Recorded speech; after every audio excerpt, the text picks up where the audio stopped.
पाकिस्तान में मसूद अजहर, एक खूंखार आतंकी, इसकी हत्या की खबर अब सामने आ रही है। सूत्रों के हवाले से यह खबर हमें मिल रही है, अज्ञात लोगों ने मसूद अजहर को बम से उड़ा दिया है। जी, ये जैश ए मोहम्मद का ये आदमी है, यानी आदमी था कि है पता नहीं, मुझे अभी तक ये भी कंफर्म नहीं है।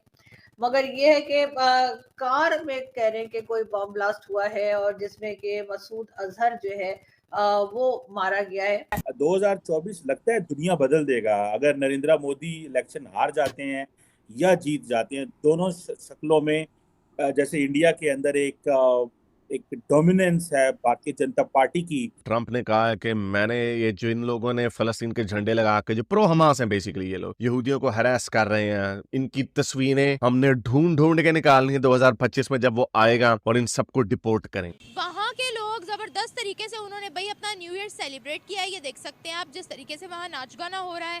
फिर उन्होंने घंटे घर में भारत का झंडा भी लहराया है और बोला है कि जम्मू कश्मीर बहुत आगे बढ़ गया है और हम चाहते हैं कि इससे ज्यादा मजीद हमारा मुल्क तरक्की करे। सर चांद तक गया है इंडिया, ठीक है, आप स्पेसशिप में आप नाम ही नहीं है, आपका कोई नाम ही नहीं है। भारत कैन नॉट अफोर्ड इस वक्त कि मोदी साहब जो है वो इलेक्शन लूज करें, क्योंकि उसकी वजह यह है कि तरक्की का सीक्रेट ही इस वक्त भारत का जो है वो भारतीय जनता पार्टी की एक स्ट्रॉन्ग मेजॉरिटी।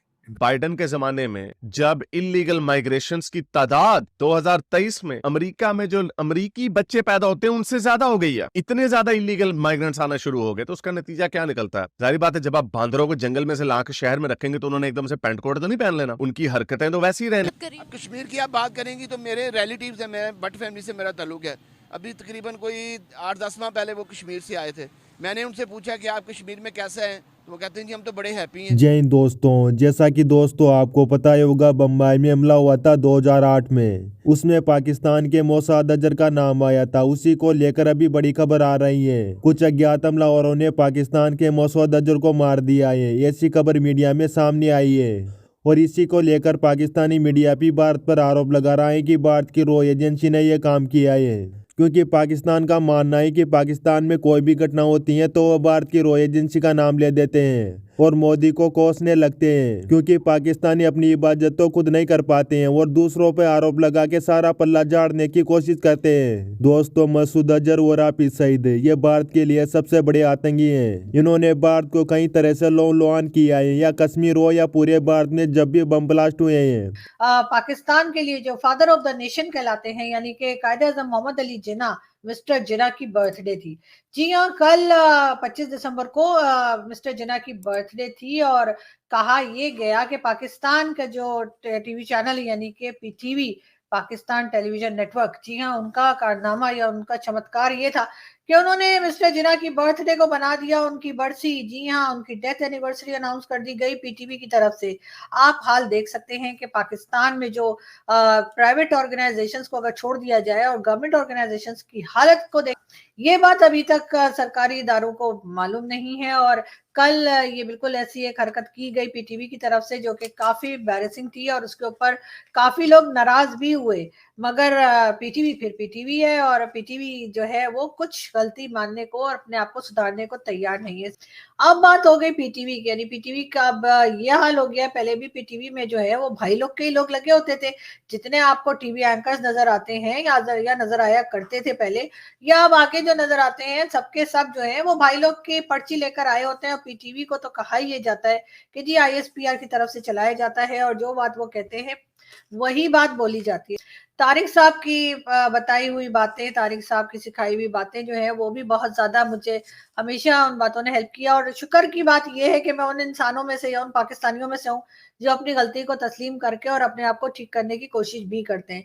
लेकिन अनफॉर्चुनेटली कुछ लोग ऐसे भी हैं जिनको हमारी ये बात पसंद नहीं आती है और वो कहते हैं कि भाई ये सुधर कैसे गए, ये बात कैसे कर रहे हैं। यहाँ पे ये जरूर बताना चाहूंगा कि भारत की तरक्की का सीक्रेट जो है, चाइना ने वहां पे बच्चों पे पाबंदी लगाई थी, सिर्फ 1 चाइल्ड पॉलिसी थी। अभी रिसेंटली कुछ अर्सा पहले उन्होंने पाबंदी खत्म की। लेकिन भारत की तरक्की का सीक्रेट उनकी पढ़ी लिखी मिडिल क्लास है, उनके यूथ जो पढ़ी लिखी है।